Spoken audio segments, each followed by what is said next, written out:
आपके साथ में एक इमेज दिखाई दे रही है। इसे आप चाहें तो मोबाइल को टेढ़ा करके देख सकते हैं। ये जो इमेज है इसका आप स्क्रीनशॉट ले लें, ठीक है। आप इसको कॉपी में लिख सकते हैं।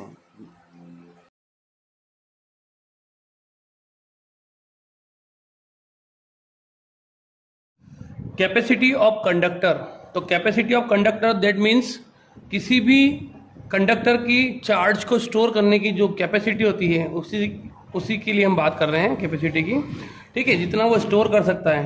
That for given the potential of conductor is directly proportional to the amount of charge given to it, ठीक है। मतलब किसी भी कंडक्टर को या किसी भी कंडक्टर के अंदर पोटेंशियल को स्टोर करने के लिए या पोटेंशियल को रखने के लिए जितनी स्पेस होती है उसी स्पेस को हम क्या कहते हैं, कैपेसिटी कहते हैं। इसको हम मैथमेटिकल भी समझ सकते हैं कि हमने जैसे किसी बॉडी को चार्ज दिया, तो किसी भी बॉडी को जब आप चार्ज देते हो तो वो चार्ज लेने के बाद उसका पोटेंशियल इंक्रीज होता है, ठीक है। जितना आप चार्ज देंगे उतना पोटेंशियल इंक्रीज होगा। इसका मतलब कि जो हमारा चार्ज क्यू होता है वो हमारे पोटेंशियल वी के प्रोपोर्शनल होगा, क्योंकि वी बढ़ने पर या क्यू बढ़ने पर वी बढ़ रहा है और क्यू कम करने पर वी कम हो रहा है। तो हम मान सकते हैं कि क्यू प्रोपोर्शनल हुआ वी के। तो हम यहाँ चार्ज क्यू को क्यू से डिनोट करते हैं। तो क्यू चार्ज हमारे पोटेंशियल वी के प्रोपोर्शनल है, ठीक है। पोटेंशियल डिफरेंस भी मान सकते हैं इसको हम। तो हमारा जो क्यू है वो वी के प्रोपोर्शनल है। तो आप यहाँ से क्यू जब रखेंगे और प्रोपोर्शनल साइन हटाएंगे तो कांस्टेंट आएगा, ठीक है, C V, where C is a constant, it is called capacity of conductor, capacity of conductor. और सी की जो वैल्यू है चार्ज और वी के इक्वल होगी, इसलिए अपन सी की वैल्यू निकालें तो सी इक्वल टू आया क्यू अपॉन वी। ये चार्ज और पोटेंशियल डिफरेंस के रेशियो के बराबर होगा, ठीक है। अब चार्ज को हम डिनोट करते हैं कूलाम में और वी को हम नापते हैं वोल्ट में। तो इसकी एसआई जो यूनिट है कूलाम पर वोल्ट बोलें या फिर हम डायरेक्ट बोल सकते हैं फैराड। फैराड जो इसकी एसआई यूनिट है डायरेक्ट कैपेसिटी की। जब भी आप किसी भी कंडक्टर की कैपेसिटी की बात करेंगे तो उसके चार्ज और पोटेंशियल डिफरेंस का रेशो करके हम निकाल सकते हैं उसकी कैपेसिटी की, उसके अंदर कितनी कैपेसिटी है।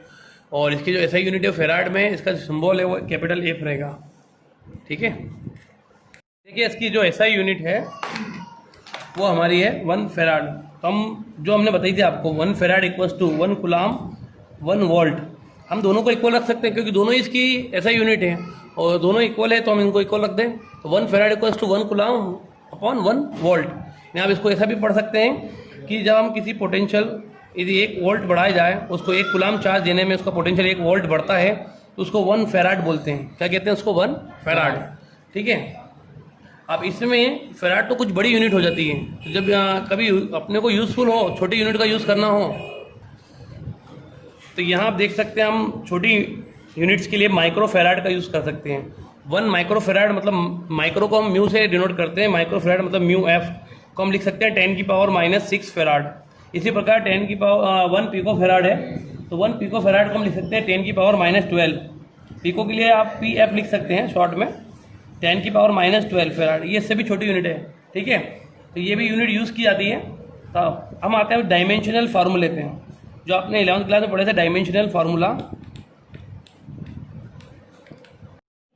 यहाँ देखिए 1 farad equals to 1 coulomb 1 volt, ठीक है। कूलाम को हम लिख सकते हैं 80। डायमेंशनल फार्मूले में कूलाम को हम लिखते हैं 80, ठीक है। 1 वोल्ट है तो वोल्ट का जो ऐसा यूनिट होता है जूल पर कूलाम होता है। तो कूलाम को फिर हम लिख लेंगे 80। अब ये अपॉन के भी अपॉन में तो ये ऊपर आ जाएगा मल्टीप्लाई हो गया, तो यहाँ हो जाएगा a²t² बचे अपॉन में जाएगा जूल। जूल आप जानते हो वर्क की यूनिट है, वो होती है mL/T-2। तो ये हम लिख सकते हैं जूल को mL/T-2। अब m को ऊपर लाएंगे तो होगा m इनवर्स, l को ऊपर लाए तो l इनवर्स 2।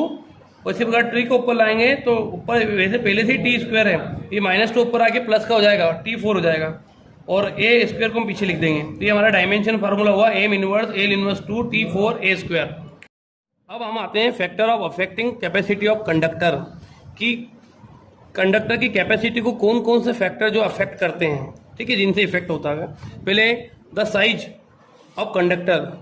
यदि हम किसी कंडक्टर की साइज को इंक्रीज करते हैं ठीक है, तो उसका पोटेंशियल जो है वो डिक्रीज हो जाता है और कैपेसिटी उसकी इंक्रीज हो जाती है। आप सभी जानते हैं जो कैपेसिटी का फार्मूला हमारा है C equals to Q upon V. तो C और V का रिलेशन क्या है? अपोजिट है। तो हमारा V मतलब पोटेंशियल डिफरेंस तो कम होगा लेकिन कैपेसिटी इंक्रीज हो जाएगा। ठीक है, सेकेंड पॉइंट आता है हमारा the presence of other conductor near the charge conductor.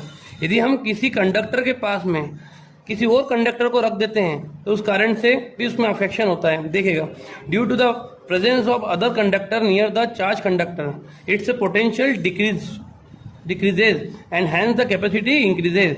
उसका पोटेंशियल क्या हो जाएगा? क्योंकि आपको पता है यदि हमने किसी कंडक्टर के पास में कंडक्टर रख दिया है तो कुल मिला के उसका जो एरिया है वो इंक्रीज होगा, और एरिया इंक्रीज हुआ तो उसकी जो पोटेंशियल है वो कम हो जाएगा लेकिन कैपेसिटी वापस से इंक्रीज हो जाएगी। तीसरा पॉइंट है the medium of surrounding conductor. ये किसी भी कंडक्टर के आसपास के मीडियम पे भी डिपेंड करता है। यानी मतलब ये है कि आसपास का जो मीडियम है वो किस टाइप से है, वो डाइलेक्ट्रिक है या इंसुलेटिंग है। देखिएगा, due to the presence of the insulating medium of dielectric constant के around the conductor of capacity of conductor increases. यानी किसी आसपास यदि कोई ऐसा इंसुलेटिंग डाइलेक्ट्रिक मीडियम हो एयर को छोड़कर, ठीक है, तो उसके कारण जो हमारी कैपेसिटी है वो इंक्रीज हो जाएगी। ठीक है, तो हम इसको एक रिलेशन से देख सकते हैं C equals to Q upon V के। आप देख रहे हैं यहाँ C V का इन्वर्सली प्रोपोर्शनल है। यदि पोटेंशियल बढ़ता है तो कैपेसिटी कम होगी, चार्ज इंक्रीज होगा। ठीक है, तो ये तीन मेन पॉइंट है the size of conductor, the presence of other conductor या मीडियम सराउंडिंग।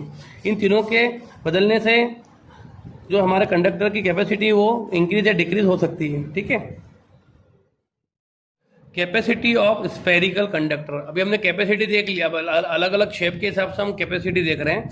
हमने एक स्फेरिकल सरफेस लिया है जिसके सेंटर पे हमने ऊपर प्लस क्यू चार्ज रखा है, तो ये इसकी इलेक्ट्रिक फील्ड जनरेट हो रही है। ठीक है, ये किसी कंडक्टर को हमने चार्ज दिया है। अब कंडक्टर को जब हमने चार्ज दिया है तो किसी पॉइंट पे इसका पोटेंशियल कितना होगा? हमने पोटेंशियल निकाला था पहले भी।